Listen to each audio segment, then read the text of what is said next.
6, let's read together. Come on.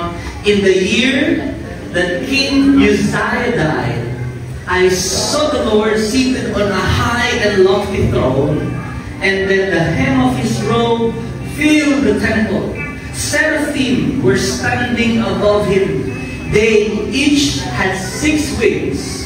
With 2 covered their faces, with 2 covered their feet, and with the 2 they flew. And one called to another, Holy, holy, holy is the Lord of armies. His glory fills the whole earth. The foundations of the doorway shook at the sound of their voices, and the temple was filled with the smoke. Let's join in a word of prayer. Father, we thank you and bless you for the reading of your word. We are here to receive instruction from you. We are here to worship you, Lord. That's why we ask, God, that you speak to us and through us. Bless us with wisdom that comes from heaven, with understanding and knowledge, Lord. Illuminate your word for us, na hindi lamang kami magiging tagapakinig, makikita namin na ang makapangyarihang Diyos na pinaglilingkuran namin ay talagang makapangyarihan. Salamat po, Panginoon, that you will continue to bless everyone. We're giving you our hearts, our attention, our focus. Inaalis namin sa lugar na ito lahat ng mga distraction, deception in the name of Jesus, and let your glory be revealed to us. Let Christ be seen in the Word. Panginoon, maraming salamat at lahat ng ito'y tinatanggap po namin pagpapala sa aming mga buhay. Kami ay mababago ng iyong kapangyarihan, ng Espiritu at ng iyong salita. Sa pangalan ni Jesus. Everybody shout, Amen. Come on, let's clap our hands. The Word of God. He is good. Let's all be seated in His presence. Hallelujah. We're starting a new series, Isaiah. Ay, napakarami pong aral tungkol kay Prophet Isaiah. Meron pa tayong mga upuan dito sa harap, mga kapatid. Sa mga kapatid na nasa likod, okay, meron pa rito. Praise God. Tingin po kayo lahat dito, meron akong tanong. Sino po dito, meron kayong mga iniidolong like artista, basketball player, singer, banda, may mga ganun kayo sa buhay, no? Nakita nyo na ba sila ng personal? Oh! Gusto nyo ba silang makita ng personal? Tingin kayo dito. Okay, hindi ako yun.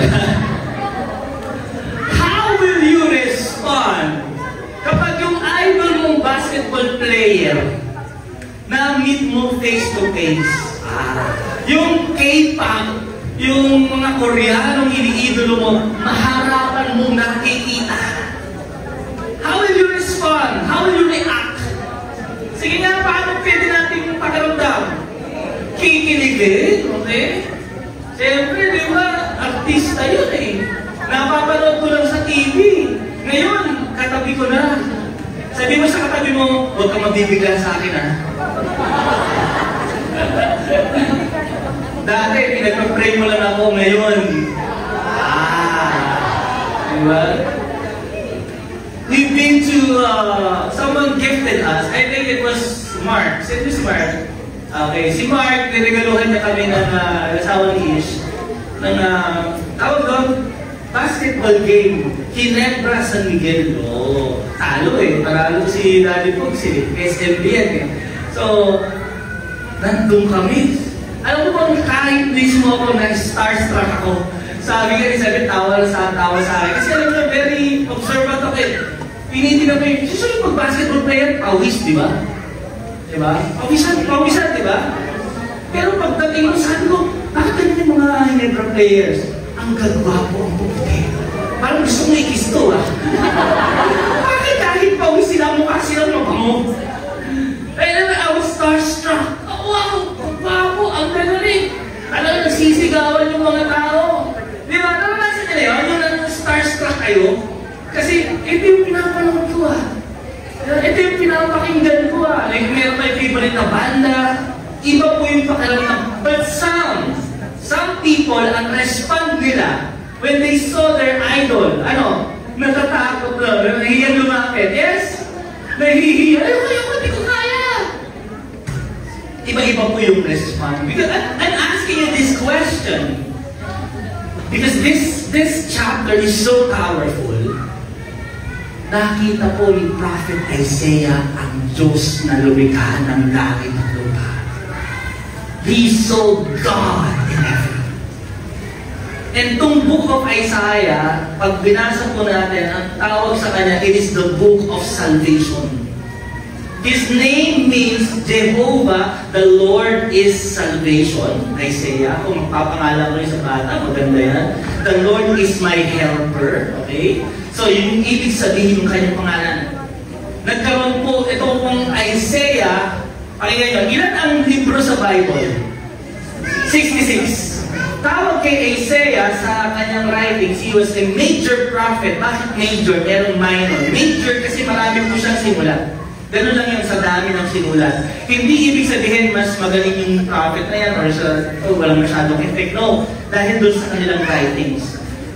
Little Bible ang Isaiah because sa Bible, ilan ang aklat? 66. Ang Isaiah, ilang chapter? 66. Sa Bible, nahati sa dalawa. Pakinggan nyo ha. Kung talaga nag-aaral tayo. Old Testament, ilang libro? From Genesis to Malachi, ilan? 39. New Testament, ilan? 27. Pag pinas nyo yung 66, etong book ng Isaiah, magugulat ka. From chapter 1 to chapter 39, it speaks of God's judgment to the people of Israel. And then from chapter 40 to 66, ilang books yun? 27 chapters. Parang New Testament. It speaks of the coming Messiah. Wow! Parang may Old Testament, parang mayroong New Testament. Pakinggan ito. Ano ang last book ng Bible? The book of Revelation. Sinasabi doon na ito yung magiging ending. May bagong langit, may bagong lupa. Tama ba? Sa Revelation, sinasabi doon na ang mga pangalan ng mga tao na hindi nakasulat ang pangalan sa aklat ng buhay, itatapon sa dagat-dagatan na po. Yes? Alam niyo ba, ang last chapter ng Isaiah, chapter 66, if you read the final verses, chapter 66, verses 22, alam mo sinasabi doon? It speaks of new heaven and new earth. And sinasabi niya rin doon sa huling chapter, yung mga uod hindi namamatay. It speaks of hell. Wow! Napaka-interesting basahin itong Isaiah. Kaya, it's an assignment for us. Marami tayong matututunan dito. And mai-apply natin sa buhay natin. So si Prophet Isaiah, he was a prominent prophet in that time. Alam niyo kung bakit? Kasi he was royalty. Mayaman ang kanyang pamilya. Lahi sila ng mga priests and kings. Pangalawa, magaling din talaga mag-preach ito.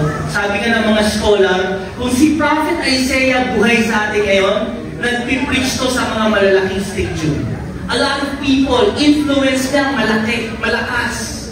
He is so powerful in the time as a prophet known by the people of God. Kilalang kilala. And then, meron po siyang sinabi doon, ito na yung encounter niya. Let's read in chapter 1 verse 6. In the year that King Uzziah died, in-underline ko yan, pakinggan yung background namatay na yung hari. Si King Uzziah, he's a good king. Alam niyo po, anong mangyayari sa Pilipinas kapag walang presidente? It will be chaos, yes? In their time, monarchy, hari, kapag walang hari, walang nagbibigay ng instruction, command, walang otoridad, tama? Walang gobyerno, there will be chaos. Nung isinulat na yan, when King Uzziah died, it tells us, the readers right now, there will be no government. So ibig sabihin, maggulo na to. At yung hari na namatay, mabuting hari pa yun. Sayang naman. Kung sinasabi siguro, kung masamang hari namatay, ayos lang. Kung korop yan, hindi ba sige, buti yan, namatay ang korop na yan.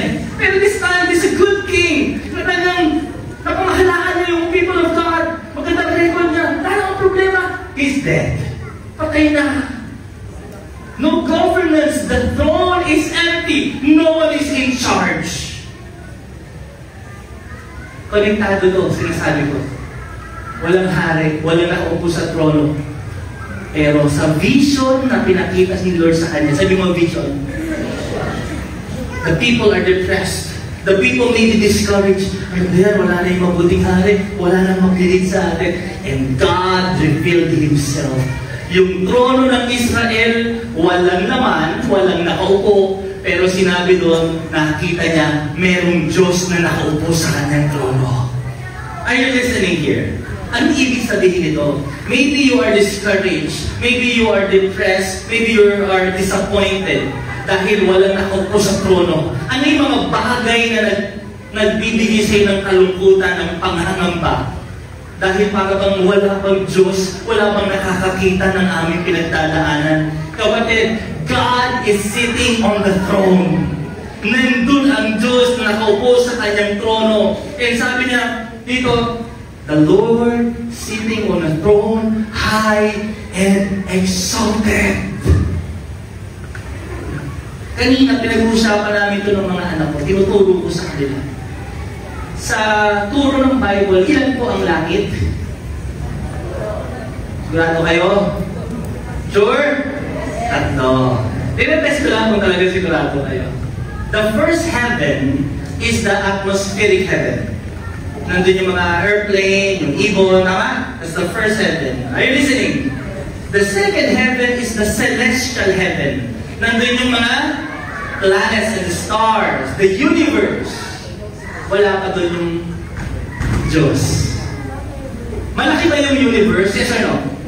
The universe, the Milky Way, the galaxy. Gano'ng kalaki ang Earth? Hindi na makikita. Tuldok na lang siguro. Mas maliit pa sa tuldok. Tama ba? Ganun katindi yung universe. Pero second heaven pa lang yun. Nung nakita ni Prophet Isaiah ang Diyos, nasan ba nakatira ang Diyos? Hindi sa first heaven, hindi sa second heaven, dun sa mas malaki sa universe. That is the third heaven where God lives. Are you listening? Ang ibig kong sabihin, yung napakalaking lugar na yun na mas malaki pa sa universe, na mas malaki pa sa Earth, mas malaki pa sa Las Piñas, dito sa DIG Mall, doon na nakita ang trono ng Diyos. Which is bigger? The third heaven or the first heaven?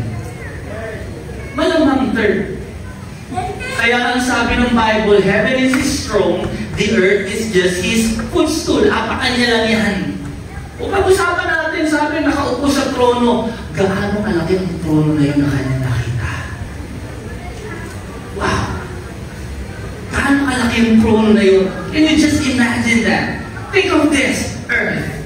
First heaven, dito earth, tapos universe. And then, the third heaven, where God lives. Napakalaki ng Diyos. Tama ba? Can you just picture this out? Napakalaking trono, napakalaking kaharian, na hindi kayang i-contain, hindi kakasya ang Diyos sa earth. Kaya nung si David sabi niya, Lord, ipagtatayo kita ng tirahan mo, anak. David, alam mo bang sinasabi mo, Diyos ako. Hindi ako makakatira sa mga ginawa ng tao. Napakaliit ng mundo natin. Hello, are you listening? Compare to the throne in heaven. Sabi mo sa tabi mo, napakalaki ng Diyos. Kung malaki ang Diyos natin, ano po yung sakit mo? Hello? God is greater than anything in this world. Amen! Napakalaki ng Diyos natin. And kailangan ko yung inyong mga imagination. Kailangan ko yung mga picture ninyo na sa isipan nyo. Ang sabi doon, with the train of His royal robe. Pag sinabing royal robe, nakapanood na kayo ng mga kinakasal. Meron silang mga train sa kanilang mga gown. Yung train, mahaba. Yung may mga humahawak sa likod. Tama ba? Sa mga kings naman, sinusuot po ito ng mga hari. Kapag yung hari, parang may kapa.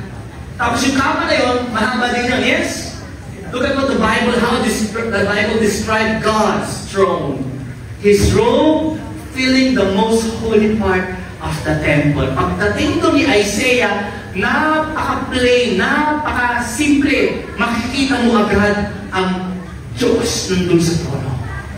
Siya yung sentro ng langit. God is the central point, the focal point. The focus of heaven is not the streets of gold. The focus of heaven is what? Who? It's God. Ganun kahaba yung kanya golden robe. It fills the temple. Sitting on a throne, hindi sa upuan. Everybody could sit on a chair, but only the king can sit on a throne. Amen! At nakaupo siya dun sa throne na yun. It means of the throne, power, authority. The robe, it speaks of majesty. Everybody look at him.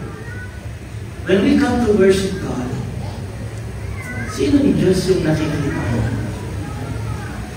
Yung Diyos na naka-jersey? Ganon? Sino ni Diyos ang sinasambang yung tinutulak sa karton? Sino ni Diyos ang sinasambang yung nilalagay natin dito sa bulsa? Yung nakatali sa leeg mo?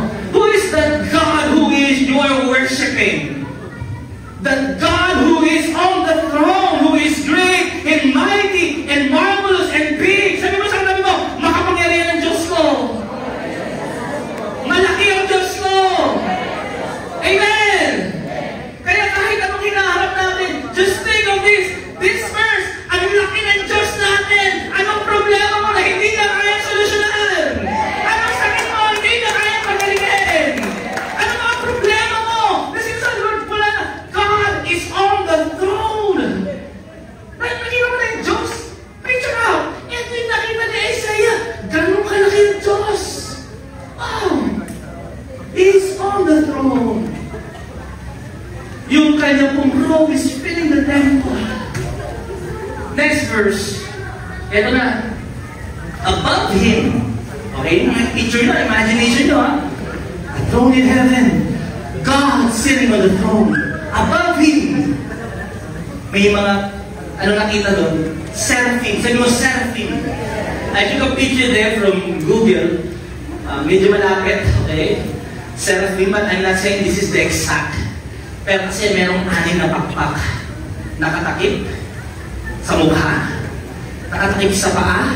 The word feet there is the word genitals. Okay? So, tinatakpan din nila. Eh, yung dalawa, panglipad. Itong mga seraphims na to, hindi sila angels. They are heavenly creatures din. Sa heavenly creatures, may angels, may cherubim, meron ding seraphims. Iba-iba yun. Naintindihan niyo? Hindi lahat angels. These are heavenly creatures that is different from angels. Napakalapit nila sa trono ng Diyos. Ikot-ikot ko, nandun sa gilid, nandun above him. And sabi niya, they were covering. Bakit kaya sila nagtatakip ng kanilang mukha, ng kanilang paa? Can you see that? The picture, even the picture, God is glory shining, sitting on the throne, His robe filling the temple, and then may mga seraphims. Hindi lang isa, marami ito. And then ito nangyari. Next, and one called out to another.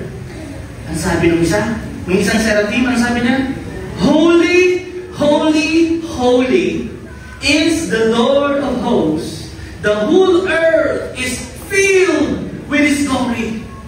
Banal, banal, banal. Ang sabi ng mga theologian, ang tao dyan yung trihagion. Sabi natin trihagion.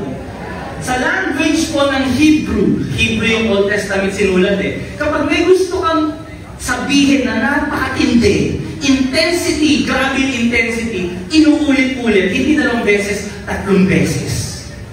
Na yung intensity ng kabanalan ng Diyos, sobrang tindi. Na hindi lang sinabing God is holy. God is holy, holy. Ang sabi niya, God is holy, holy, holy.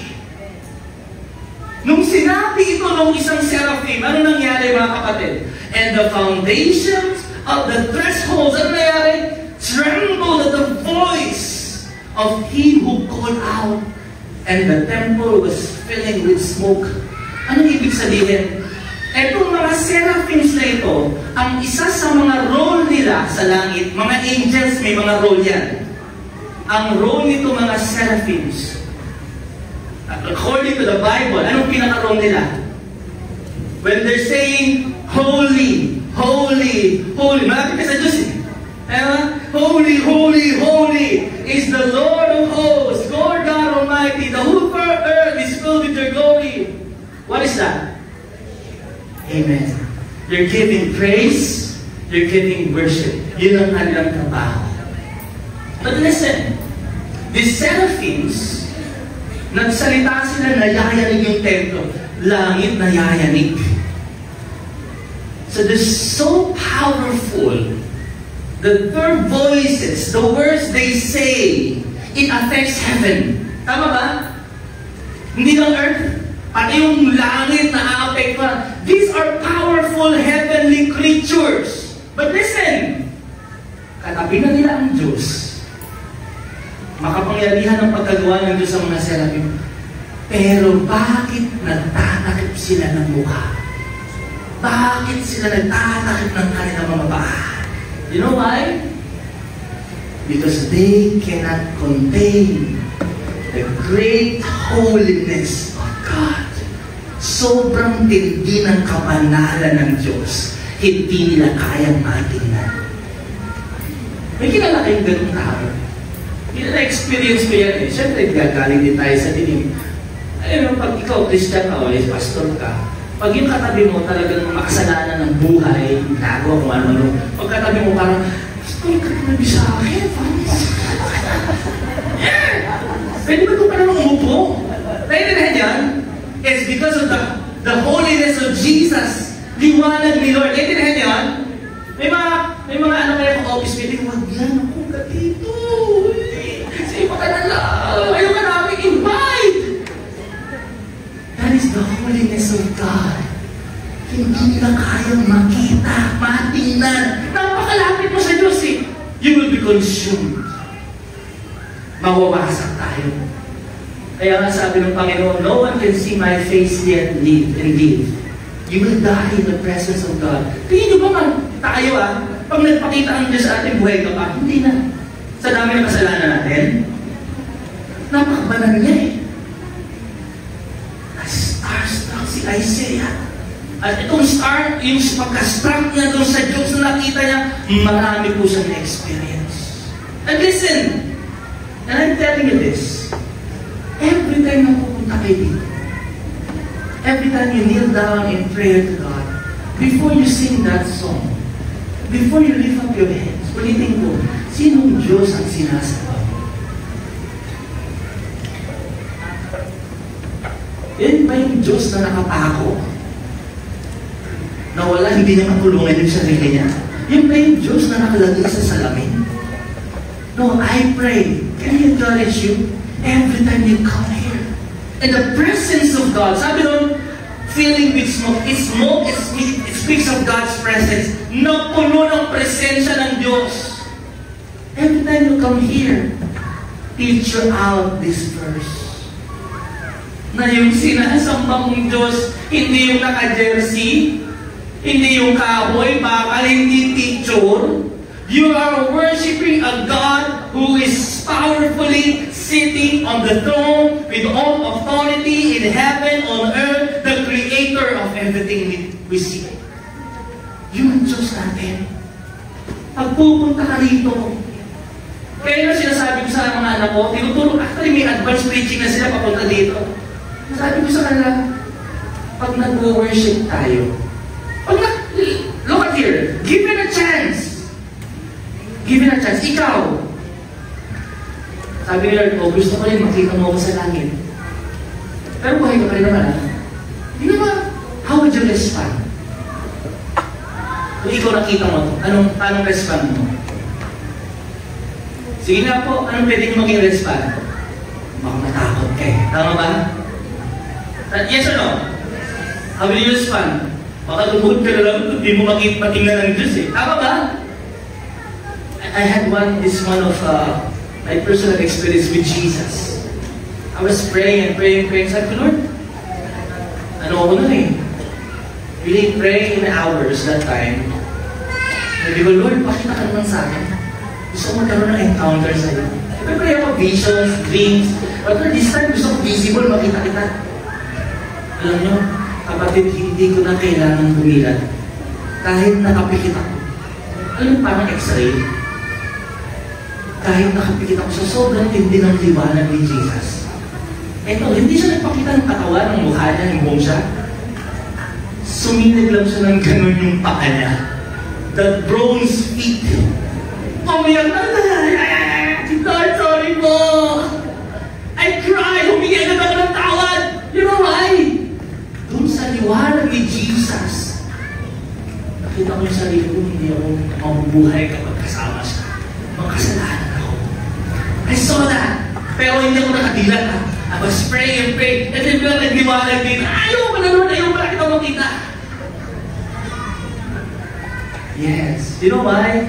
Yun ang nangyari kay Prophet Isaiah. I realized that all of us sinners, seeing God in His throne, hindi natin kakayanin. Pero every time na pupunta tayo dito mga kapatid, tinuturo mo, balik tayo sa mga anak. Alam, tinuturo ko sa kanila, mga anak, kita niyo ang Diyos? Makapangyarihan. Malaki ba ang Diyos natin? Makapangyarihan ba ang Lord natin? Banal ba ang Diyos natin? Sabi mo, banal. Banal. Banal. Nandito siya, no? Hindi ba natin siya nakikita, but you know He is here.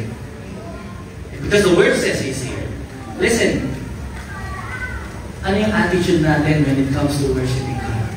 Kaya sabi ko sa kanila, tuloy mo, nandito ka sa church. Nandito ang bangon ng Diyos. Nag-worship tayo. Nandun yung presence, di ba? Anong ginagawa mo? Si cellphone ka? No, mahiga ka, matakot ka sa Diyos. Anong ginagawa mo? Kakain ka? Nag-worship ka. Sa harapan ng banal ng Diyos, kakain ka. Kaya mo ba kumain sa harapan ng Diyos? Hello, are you listening? There will be respect. Hindi ko sinasabi na masamang kumain. But I'm telling you this, pwede kayo kumain mamaya.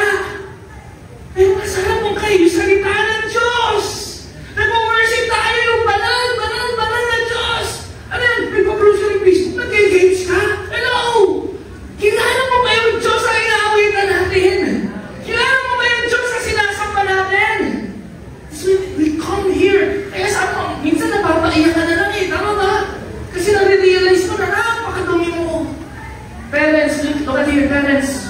Brothers and sisters, I'm saying this with the humble heart. Turuan niyo yung mga anak ninyo matakot sa Diyos. Matakot sa Diyos. Turuin mo nang dahil sa sikat, pakikipag-chismisan ka ang kwentuhan yung iba. Nasaan yung tao? Where's the fear of God? Look at here. Ano yung pwede natin maging respond kapag nakita na natin? Are you now realizing who God is? Nare-realize niya ba kung sino ang Diyos? Malaki ba ang Diyos? Dapat ba siyang igalang? How would you respond? Ngayon, nandito ang Panginoon. How would you respond? Come on. I want to hear your answers. Nandito ang Panginoon. Yung presence niya nandito. How will you respond? If you're that person, I say, nakita mo nandun, how would you respond? W. W is worship. And I ask you the question, this is the title, A True Worshipper. Mabilis lang ito. A True Worshipper. Paano mo masasabing sumasamba ka talaga sa Diyos? It's more than singing songs. Maganda po kumakanta tayo ha. Praise God. Glory to God. Maganda po kumakapalakpak ng kamay. Amen? Yung awit ng mga seraphim, nung sinabi niya yung holy, holy, holy, tahimik ba yun? Nung sinabi niya yung bumubulong ba siya? Kanina, God is great. Parang hindi great yata yung pinapatahong ng Diyos. Mas malakas pa yung mga seraphim doon. Kaya alam mo, nilalakas yung boses eh. Amen? O kita nyo, nahimik na naman kayo. Amen? Amen! Buhay. Amen. Our God is great. He is Rapha, He is our healer. Amen. Yes. That's how we worship. That's how we sing songs. Okay po yun. Okay po yun. Itataas na kamay pagsamba rin niya kay Lord. But look at here, really. You as a person, an individual who worship Jesus. Listen, paano mo masasabi na ikaw talaga ay tunay na sumamba? Hindi yung Sunday, ha? It's not a Sunday thing. Worshiping God is not a Sunday thing. It is an everyday lifestyle. Na ako mananamba ko ng Diyos. Ako mananamba ko ng buhay na Diyos. O, balik tayo. Paano mo masasabi na itong tao na ito, talagang sa mga oldies natin, di ba? Fan ng isang cartoon or isang anime. Ano, malalaman mo, anong kwentuhan? Anime, may poster ng anime, ang damit anime, di ba? Gumagano ng anime. Mahilig sa ano, di ba? Saan yan? Hindi ba napapanood mo? Tama ba? Ang usapan, napanood mo yung bagong labas, kaya. Paano mo malalaman na mananampakan ng Diyos, you are a true worshiper? Because if there is a true worshiper, there is also a false worshiper. Ready na kayo? Mabilis lang ito, madali lang tandaan. Letter A, letter B, letter C, letter D. Check natin ang sarili natin ha. Totoo ba akong sumasamba? Yung pagsamba ko hindi lang tuwing Sunday. Paano ko masasabing sinasamba ko nga siya? Ngayon nakita ko na ang picture ng Diyos, nakita ko siya, naisip ko na ganun pala siya kalaki na dapat ko siyang sambahin. Paano ngayon ako makasisigurado na sumasamba na ako? Ready na? Letter A. When you encounter God, letter A, you acknowledge your own sinfulness. Sabi natin, acknowledge our own sinfulness. Every time na pupunta ka dito, magpe-pray ka, alam mo, maluluhang kaiiyak ka, mahihiya ka lalo sa sarili mo eh. Bakit? Kasi sa paglapit mo sa Diyos, sa pagsamba mo sa Diyos, sa kanyang kabanalan, nakikita mo lahat ng kasalanan sa buhay mo. Ang sabi ni Prophet Isaiah, nung nakita niya to, verse 5, let's read. Then I said, imagine seeing God on the throne. Anong sabi ni Prophet Isaiah? Woe is me. The word woe, it means kawawa. Hindi niya sinabing, wow, is me. Ang sabi niya, woe is me. It's the same experience nung nakita ko, Panginoon, papalang yung sabi ko, Lord, bakit kawawa ko? Hindi ko sabing, wow, nakita kita, Lord. How do you respond in the visions of the Lord? Pag nandito ka, nakikita mo ba yung sarili mo, wow? O nakikita mo yung sarili mo na, Lord, kawawa ako. Makasalanan ako. Sabi niya, because I am a man of ceremonially unclean lips. Lord, every time na lumalapit ako sa iyo, Lord, nakikita ko, nare-realize ko na kung gano'ng karumi. Naalala ko, may sharing tayo dito mga kapatid natin. Sabi niya, na-realize ko, nagiging self-righteous ako. Naintindihan niyo ba yun? Every time, kapag nag-journal ka, sinasampal ka ba nun? O tuntua ka lang? O sinusuntok ka ng Word of God? Kawawa, di ba? Tinatama pa ba tayo? Hello? Nakikita mo ba yung sarili mo may pagkukulang? Every time you worship God, isa sa mga sign na tunay kang sumamba, matatakpan mo yung mukha mo, mahihiya ka. Gaya ng mga seraphims, right? Sobrang banal ng Diyos. At ako naman, sobrang yakap ko. Sobrang pride ko. That's how they respond to the holiness of God. Ang sabi nila, woe. Sabi ni Prophet Isaiah, woe is ikawawa. Naririnig niyo yung woe, di ba? Sabi yan, sa kabayo yan eh. No? Meron isang church, napaka-generous ng church, sabi niya, Pastor, narigalo ka namin ng kabayo. Pastor, hindi to red horse ha? Christian horse to. Iba itong kabayo na to, Pastor. Christian to, tinraining namin to. Para tumakbo, Pastor. Sabi, uy nga, praise God. Kailangan bago siya tumakbo, hindi sasabihin mo, go, hindi mo papaluin sa pwede. Ang sabi niya, para sa tumakbo, ang sasabihin mo, thank you, Lord. Para sa huminto, hindi mo sasabihin, wow. Ang sasabihin mo, amen. Oh, Christian na, grabe yung horse. Babasa pa Bible yan? Sinubukan. Sabi, oh, Pastor, subukan mo na. Sabi mo, bulungan mo na. Thank you, Lord. Wala. Pag mas malakas yung thank you, Lord, praktisin mo, amen! Amen! Kabahay. So, sinubukan ni Pastor ng mas malakas. Thank you, Lord! Thank you, Lord! Tatakbo yung kabayo! Sabi niya, Christian ka nga! Biglang may ahas. Alam niyo, nung nakita ng kabayo yung ahas, napatalong lalo yung kabayo at lalong binilisan yung takbo. Hanggang sa stand na wala na si Pastor po sa kanyang control. Wow! Bumalik sa doon, sabi, bakit hindi humihinto? Nakikita niya, palapit na bangin. Mahuhulog sila ng kabayo. Ayaw pa rin huminto. Sabi,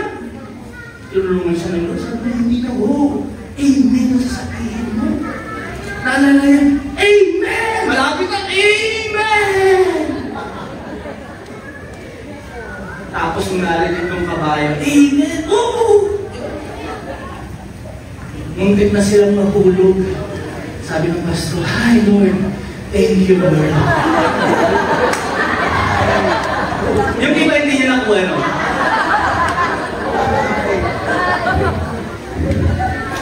But you know, pag lumalapit tayo sa Diyos, nakikita ba natin yung sarili natin makasalanan? Every time we worship God, okay yun. Natatouch tayo ng presence niya, umiiyak tayo. Pero hindi niya sinasabi ng Panginoon sa Kristo. Alam mo ba, Prophet Isaiah was quoted many times in the New Testament. Si Jesus mismo, anong sabi niya doon sa mga taong simbahan? You are hypocrites. Next verse, kapatid. It was from Isaiah 29:13. Ano yung hypocrites? Actors, pretenders, magaling magpanggap. Sabi mo sa tabi mo, hindi ko yan. Okay? Yung pagdating dito, nag-worship, diba? Hallelujah, amen. Pagtabas dito, nagsusumpa na, nagmumura na. Dito talagang ang bait, masagi mo lang po, no problem, brother, sister. Pagdating sa bahay, naku, iba na. Ano sabi ni Lord? These people honor me with their words, but I am not really important to them. The worship of me is what? Wordless. Sino po rito gustong-gusto nyo pag kinukuha ng kayong picture close-up? Sige, taas kamay. O, wala. Yung gusto mo pagkukuha ng kayong picture, malapit na malapit. Ayaw nyo, bakit? Bakit? Makikita yung tuloy mong kulay, walang edit, mga pimples mo, tama? Yung pores mo. Ano gusto mo? Yung medyo malayo. Para mukha akong maganda. Diba? O, tapos ibibilang ka, 2 seconds na, kasi 2 seconds hindi ako hihinga. Diba? Ayaw natin ng malapit. But you know, here's what God does into our life. Because of the holiness of God, kapag lalo kang lumalapit sa Diyos at tunay kang sumasamba, pakinggan nyo to, lalo mong makikita yung mga flaws. Lalo mong makikita yung mga marumi sa'yo. At kapag nakita mo yun, parang salamin, gaya ng salita ng Diyos, kapag nakita mo yung marumi, yung mali, yung hindi maganda sa buhay mo, kasi napapalapit ka sa Diyos, lahat talaga yan. Kaya kung may mga naliligo sa'yo, anong kailangan gawin? Palapit mo kay Lord. Makita natin kung sino talaga siya. Bakit? Kasi pag naliligo ka, kasi papakita mo, yes? Pero kay Lord, lahat ng dilim makikita. Bakit? Ang Diyos ay liwanag. Every time we come closer and closer and closer to God, alam mo nangyayari? Lalo mo makikita makasalanan ka. At kapag na-realize mo yun, anong kailangan gawin? Let that be. You become repentant. Nagsisisi ka. Amen. Nagsisi na ba kayo sa kasalanan ninyo? Kapag nakita mo, kinorek ka, nakakilig ka ng word of God, ako yun na. Nagsisisi ka ba talaga? O naninisi ka? A true worshiper becomes repentant. Lord, ako yun, mali talaga eh. Ako yung pinapatamaan mo doon, Lord eh. Dapat akong bago. Repentance is a change of mind, a change of heart that results to a change of action. Parang nag-U-turn yan. Yung dating maling ginagawa ngayon, dahil napapalapit ka kay Lord, sabi ni Lord, mali yan, U-turn. Yung mga habit mo, yung attitude mo, sinasabi ni Lord, mali yan, U-turn. That's repentance. Tunay ka lang nagsisisi. Ano? Si Prophet Isaiah, no? Makikita natin doon. Dahil nga sinabi niya na walang makasalanan ako, lagot ako, kawawa ako. Ang galawa ng seraphim, kumuha ng coal, burning coal. O ngayon, dahil nasa hipo na yung lips mo, pinatawad ka na sa iyong mga kasalanan. Nilinis ka na sa iyong mga karumihan. Because he acknowledges that he is a sinner, na hindi siya pwedeng humarap sa Diyos. He becomes more repentant. 1 John 1 verse 9, verse 3. If we freely admit, sabi mo admit, that we have sinned, and confess our sins. Ito pa yung repentance. Ang paghingi po ng tawad sa Diyos, hindi lang dahil nahuli tayo. Ito ay talagang sarili nating decision. Lord, mali ako. You confess kung ano yung kamalian mo. Lord, sorry po, talagang medyo bastos yung bibig ko, masakit kong salita. And then you turn away from that. You confess your sin. Lord, sorry po, namuha ako, nanakaw ako, namupit ako. Lord, sorry po, hindi po ako nakasunod.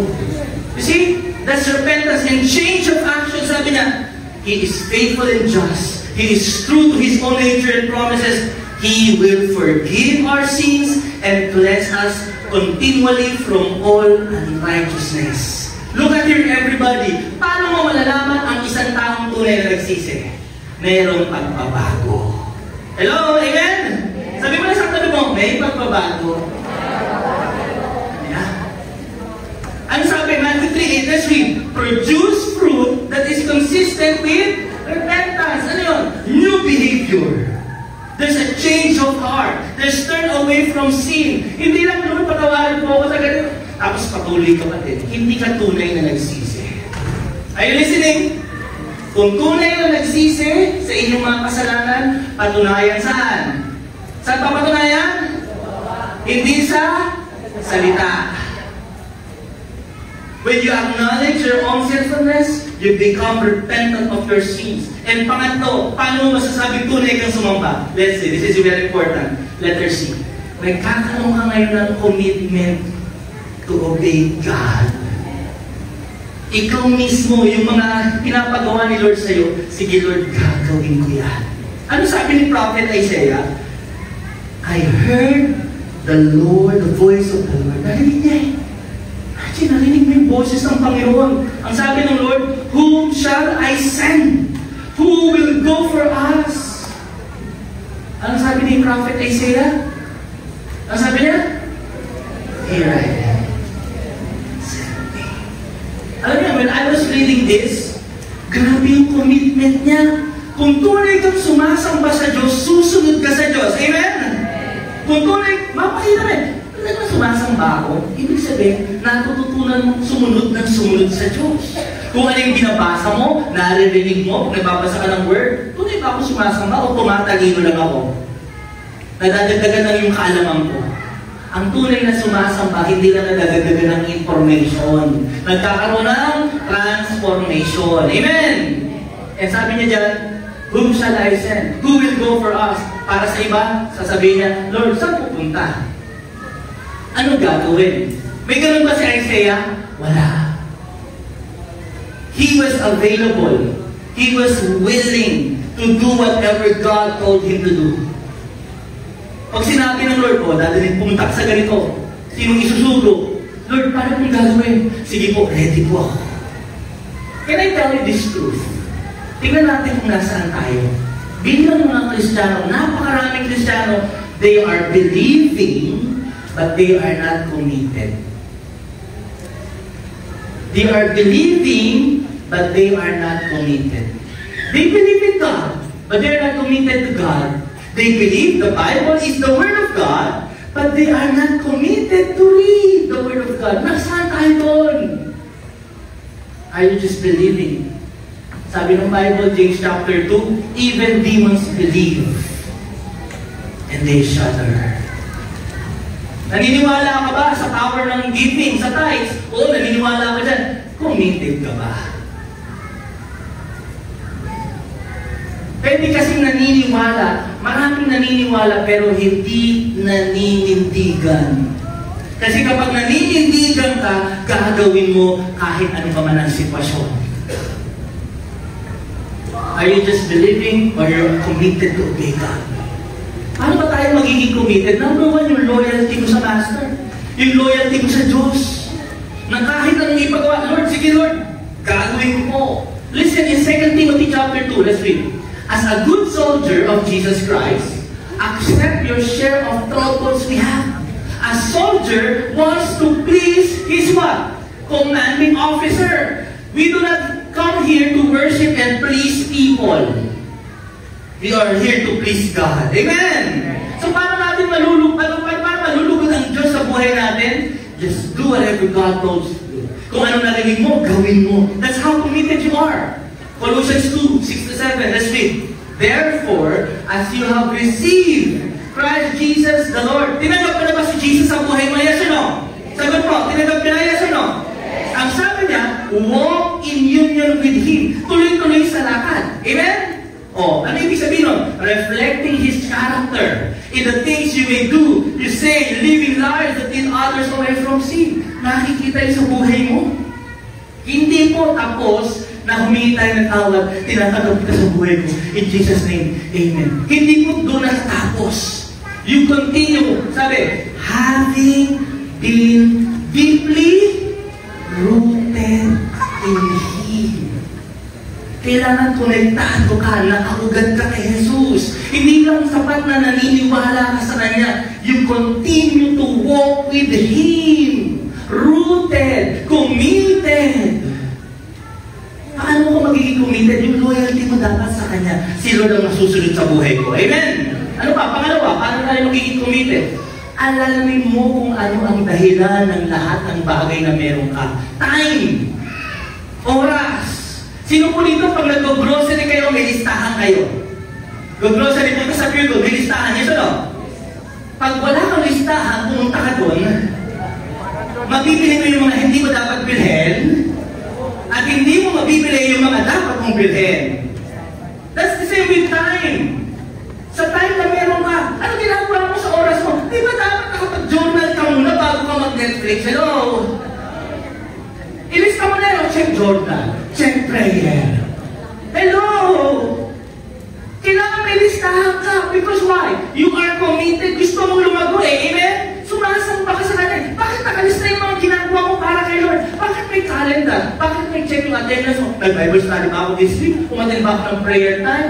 Nag-serve ba ako? Because you're not just believing, you are committed and rooted in Christ. Amen? Hindi lang sapat yung naniniwala. Talent! Yung talent na meron ka, yung gift ni Lord na binigay sa'yo. Alam mo ang galing ni Lord, kapag binigay niya, hindi niya nababawiin. Pag binigyan ka niya ng gift, hindi niya na yung babawiin. Ang tanong, saan mo ginagamit? Saan ka magaling? Paano mo ito gamitin? Sinong naluluwalhati sa mga talent and skills na binigay ni Lord sa'yo? Finally, anong purpose ng treasure? Nagiging instrument ba yan in God's kingdom? Ito tayo, we believe that the Lord has blessed us. Para saan? Makapagbigay pa ng marami sa gawain ng Panginoon. Amen? Alam niyo ba, kaya tayo ibe-bless ng Lord para yung meron tayo magamit sa kaharian at maraming makarinig ng salita ng Diyos. Amen? Kaya alam mo yung purpose eh. Pero ano nangyayari kapag hindi tayo committed? Naniniwala pa kayo sa tithes? Do you believe the power of giving? Yes or no? Yes. Hindi lang yan Old Testament, ang tawag niyang principle. Principle yan, parang yung law of gravity. Alam yung law of gravity? Hindi na mawala yan. Kapag tumalong ka sa building, kahit nag-pray ka, bagsak ka, patay ka. Hello, are you listening? Kapag nagtanim, sigurado merong principle yan ng Lord. Kapag iuna mo ang Diyos, you honor Him, ang sabi niya, I will honor those who honor me. Principle yan. Naniniwala ba tayo? Ang tanong, ginagawa ba natin? Many people, Christians, they are believing but they're not rooted and committed. Alam mo, napansin ko lang, napansin ko ba sa sarili ko? Sa sarili ko, napansin ko rin, kaya sa katabi ko, napansin ko na pag yung tithes, talagang pinag-iinitan lagi yung para kay Lord. Pero yung pagbili ng sapatos, hindi niya pinag-iinitan. Bakit parang yung kay Lord lagi? Wait, Lord, gano'n, Lord, bibili. Pero yung pagbili mo ng bag, wala kang tinatanong. Hindi kailangan ko yan eh. Are you really committed to Christ? Nababago. Nagkakaroon ka ng commitment to obey God. Amen? Kapag sumasamba ka sa Diyos, nagiging committed ka sa Diyos. Hallelujah! Amen! And finally, nagkakaroon ka ng devotion.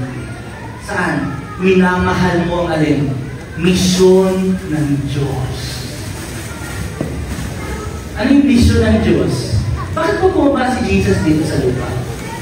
Para magkaroon tayo ng bahay sa sakyan. Maganda yun. Kaya nga ibigay ni Lord yun. Amen?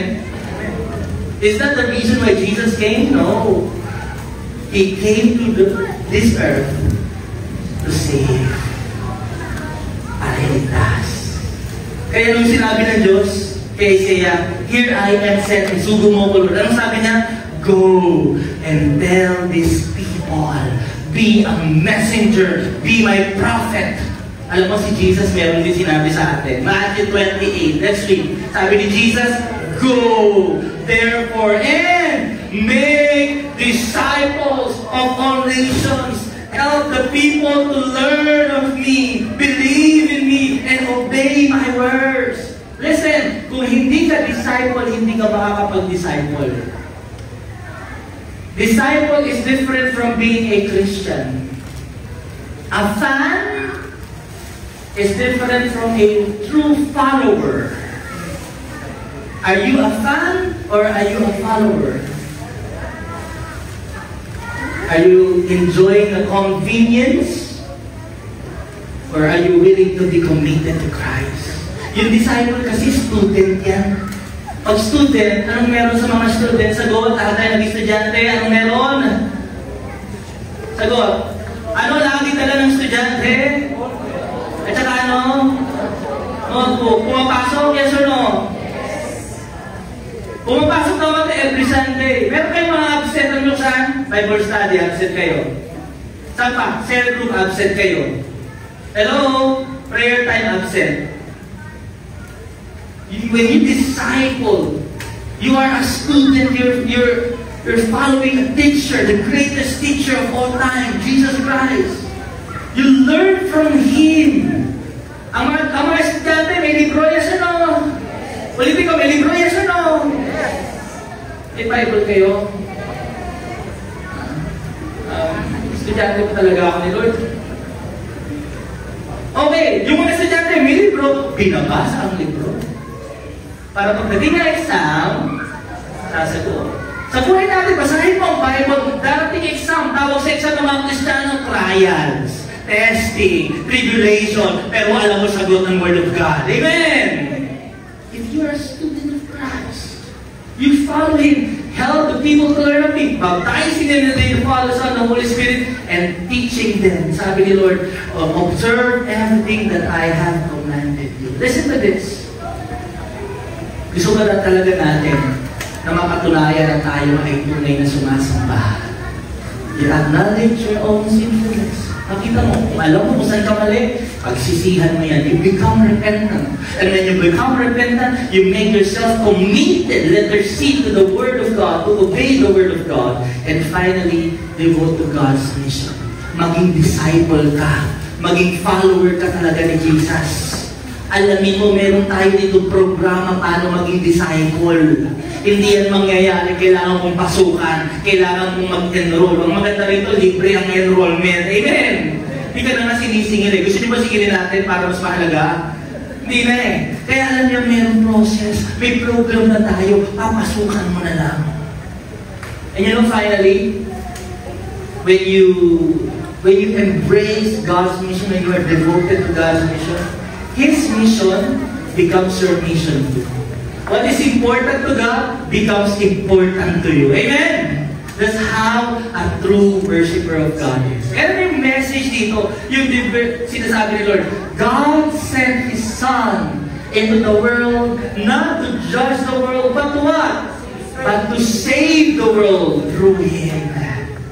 The question here, paano ko magiging disciple ni Jesus kung hindi pa ako ligtas? Alam niyo, ito yung message na dapat natin i-share. Kaya tayo nag-i-invite sa church. Kahit sino pa man yan, kahit gaano pa kataas ang pinag-aralan yan, kahit gaano pa siya kayaman, ka-influensya, ano man ang kapangyarihan na meron siya, ito ang sinishare natin sa kanila. Listen, lahat tayo makasalanan. Ikaw makasalanan, ako makasalanan. Wala tayong pwedeng gawin para makaabot sa langit. You know why? Makasalanan tayo. Kailangan natin bayaran yun. Ang kabayaran ng kasalanan, ano po? Kamatayan. That's the message. Pero ang Diyos, dahil mahal ka, Isinugol yung kanyang anak para sa iyo. Siya ang nagbayad ng kasalanan mo. Siya'y namatay sa krus, pero nagtagumpay siya kasi nung ikatlong araw, nabuhay siyang muli. Ang pangalan niya si Jesus. Di lang sapat na kilala mo si Jesus, kasi kahit mga demonyo kilala si Jesus. Ang kailangan mong gawin, pagsisihan mo, kailangan mo si Lord, pagsisihan mo ang kasalanan mo, at maniwala ka sa ginawa niya para sa iyo. At ang pangako niya sa iyo, pag tumawag ka sa pangalan niya, maliligtas ka. That's what we share. That's the central message. That's the gospel. Meron na ba tayong bahagian ng mensahe nito? A true worshiper of Jesus is devoted to God's mission. Ito yung mission mo. Sabi mo sa katabi mo, kaya buhay ka pa. Sige, sabi mo sa katabi mo, kaya buhay ka pa. Kasi may mission ka. Yes. Amen? Do you believe that? Palakpakan natin ang Panginoon. Ayun na tayo. Let's pray. Thank you, Father. Thank you, Lord. Hallelujah. We praise you, Lord Jesus. Thank you, Heavenly Father. Maraming salamat po sa mensahe sa namin. Lord, kung kami po ay na-check na point sa buhay namin na hindi kami tunay na sumasamba, Lord, kami po ay humihingi ng tawad. Sa mga oras na ito, kung na-point out sa buhay namin na naniniwala kami pero hindi kami naninindigan, naniniwala kami pero hindi namin isinasagawa, Panginoon, humihingi po kami ng kapatawaran. If you're that person today, sinasabi, Pastor, ako yun. Ako yan. Parang hindi naman talaga ako follower ni Jesus, parang fan. Right now, your God is giving you the opportunity to make things right. Ayusin natin, kapatid. Sapagkat ang Diyos ngayon na sinasamba natin, hindi ito yung kahoy, yung bakal, yung maliliit na Diyos. Hindi. He's a God who is greater than everything. He is powerful. He's the one who sits on the throne of heaven. He is in control. And He's the one who can give you that eternal life. Kaya lumapit tayo sa trono ng Diyos. Just close your eyes and bow your heads. Yung sinasabi, Pastor, ako yan. I want you just to picture out how great God is. Kung ano yung nakita ni Prophet Isaiah, His robe, His train, filling the temple. Yung kanyang damit, napakahaba, punong-puno ang templo sa langit. He is the center of everything. He is the center of heaven and earth. Hingi tayo ng tawad. Let's worship Him and ask God's forgiveness in your life. Isipin mo, napakalaki nga yung Diyos, hindi niya tayo kailangan. Pero isinugol niya yung anak niya para sa atin. Dahil sa kanyang dakilang pag-ibig sa iyo. Ganun ang mamahal ng Panginoon. Napakalaki niya, napakaliit natin. Pero ipinadala niya ang anak niya para sa iyo. Humingi tayo ng tawad sa banal na Diyos. Can you lift up your hands to God and worship Him? Lord, salamat po kami. Here we are, Lord. And before we pray this prayer, dalangin ko na ito ay manggaling sa puso na makita namin makasalanan talaga kami. At kailangan ka namin. At tunay na namin pagsisihan ang aming magiging makasalanan. Lord, dalangin ko ito ay magbunga. After ng prayer na ito, Lord, magbubunga sa amin na susunod na kami sa iyo. Yung mga pinapagawa mo sa amin, Lord, gagawin na namin. At Lord, yung mensahe na natanggap namin ngayon, ipabahagi namin. At kung hindi pa kaya, mag-i-invite kami, Lord, ng aming mga pamilya mahal sa buhay para sila'y maligtas din. Lift up your hands to the Lord. I want you to pray this prayer. Ito yung panalangin sa Diyos. Come on, sabihin mo, Panginoong Jesus, ako po ay isang makasalanan. Panginoon, patawarin niyo po ako. Hindi ako karapat-dapat sa pag-ibig mo. Binubuksan ko ang puso ko at tinatanggap kita sa aking buhay bilang Panginoon at tagapagligtas. Pinagsisisihan ko na po ang aking mga kasalanan at tinatanggap ko ang pagpapatawad mo, ang pag-ibig mo, ang ginawa mo sa krus. Tinatanggap ko po ang buhay na walang hanggan sa pangalan ni Jesus. Amen. Palakpakan natin ang Panginoon. Thank you, Lord. Thank you, Father. we will have our prayer. Sino po dito yung kailangan pa ng sacrificial giving envelope? We are. And we will pray for this.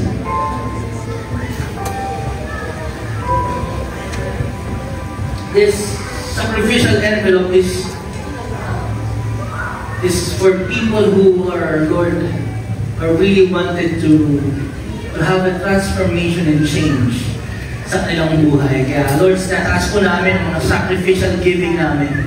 It's not our tithes, it's not our offerings, it's not the seeds that we will sow today, Lord, pero maasa po kami na mamanghain mo kami, Lord. Lord, that you will bless us financially.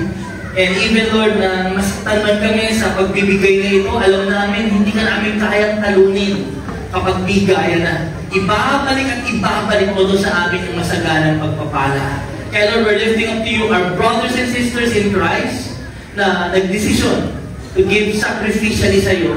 And if they're not yet ready now, Father, I pray that their hearts will be committed, will be rooted, na hindi lang naniniwala, kundi maninindigan na susunod sa pinapagawa mo sa amin sa pagbibigay. Maraming salamat po sa pangalan ni Jesus. Amen. Amen. Sino po yung wala ka rito? Thank you, Lord Jesus. God bless you, Tita.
Thursday, Friday, hindi ako masyadong nakakatulog. Lagi ko iniisip sa gabi.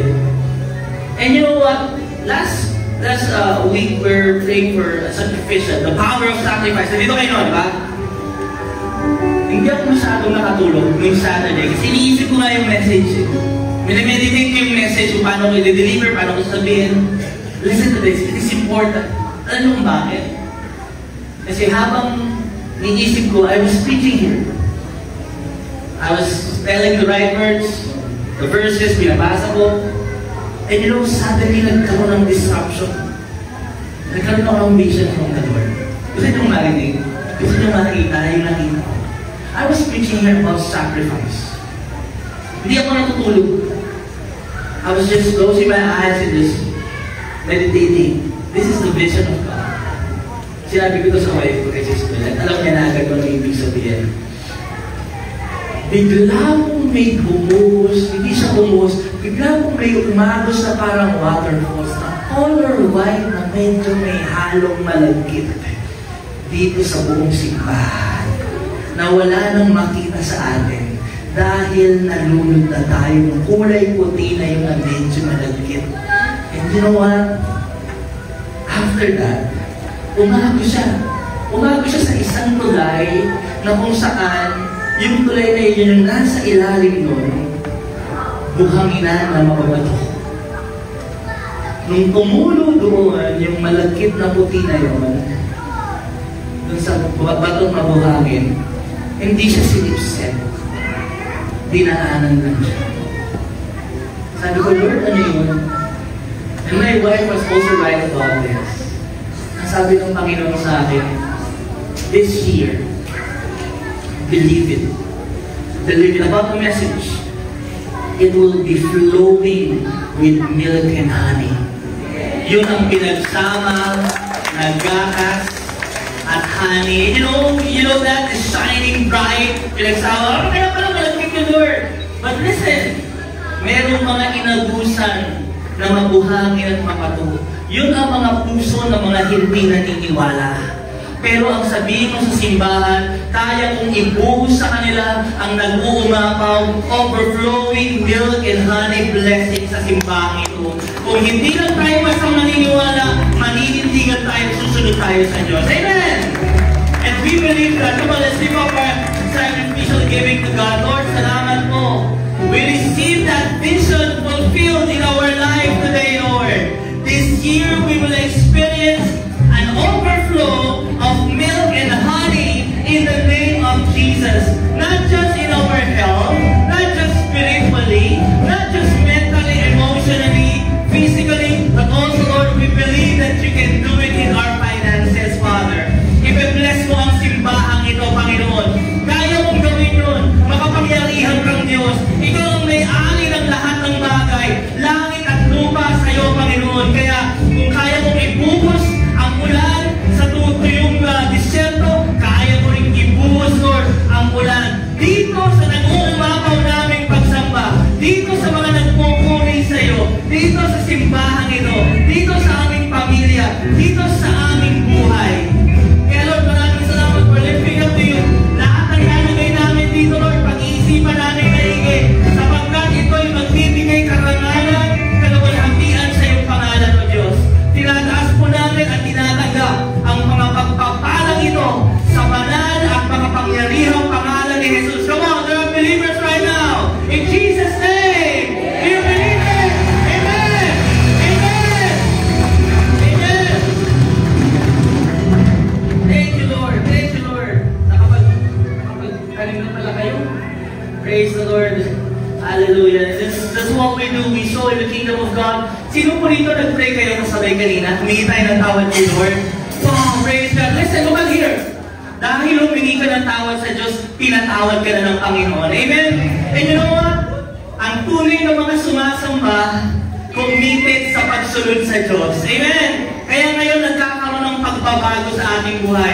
Next week, let's bring our family and friends. Amen? Let's bring our relatives, our loved ones, upang marinig din nila ang salita ng pagliligtas ng Panginoon. Kaya sa lahat na tumanggap kay Jesus, sa lahat ng humingi ng tawad, kapatid, anak na tayo ng Panginoon ngayon. Amen! Kaya sabay-sabay tayong sabihin natin, I am a child of the Most High God. I am blessed. I am full of wisdom, full of power, full of potential. I can do all things. I will overcome. I have a great destiny in Christ. I believe it. I receive it. In Jesus' name. Amen. Amen. Come on, hearts in you. The Lord bless you and keep you. The Lord may shine upon you and be gracious to you. The Lord show you His favor and give you His peace. Come on.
Hallelujah. He is greater. He is healer, our God. And if our God is for us, who can be against us? Amen. We always have the victory in Jesus' name. Everybody, come on.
Into the darkness, into the dark.